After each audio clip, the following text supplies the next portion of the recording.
ајде на здрави. Стара македонска мудрост, благослов и утеха. Здравието е навистина најголемото богатство. За жал тежината на овој прост факт ја сваќаме дури кога ќе се соочиме со болест. Нашиот организам има чудесен механизам на самоодбрана од болести кој функционира одлично кога е во избалансирана психофизичка состојба. Постојат неколку основни фактори битни за превенција од болести. Здрава и балансирана исхрана. Гответе дома. Одберете бавно подготвена наспроти брза храна. Исхраната треба да се состои претежно од производи од растително потекло. Обидете се барем 40% од јадењето да биде во свежа состојба. Користете квалитетни масла. Пиете барем 2 литра вода на ден. Избегнувајте индустријски обработена храна што е можно повеќе, а месото смалете го на еднаш неделно.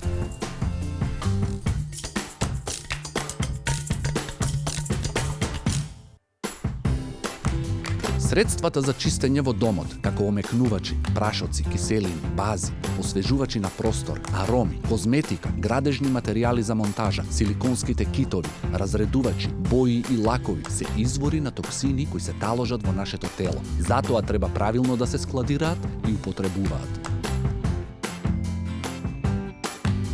Менталната состојба поттикнува цел низ на хемиски процеси кои го вадат телото од состојбата на баланс, го подигаат притисокот, влијаат на зголемувањето на киселоста и хормоналниот дисбаланс.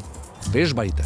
Движењето во природа е одличен ментален чистач. Дури и само гледањето во природа го смирува организмот и го одмора. Вежбањето во сала е одлично, но вежбањето во природа е незаменливо. Одлични се и физичките активности како собирање овошје, правење ајвар, работа во градина, пешачење. Ако не сте врвен спортист, не значи дека треба да заборавите да одите. Појдете до продавница пешки.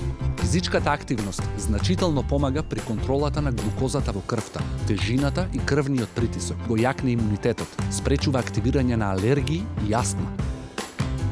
30 минути вежбање со среден интензитет дневно помага за заштита на срцето и крвотокот. И смејте се, смејата го подмладува телото.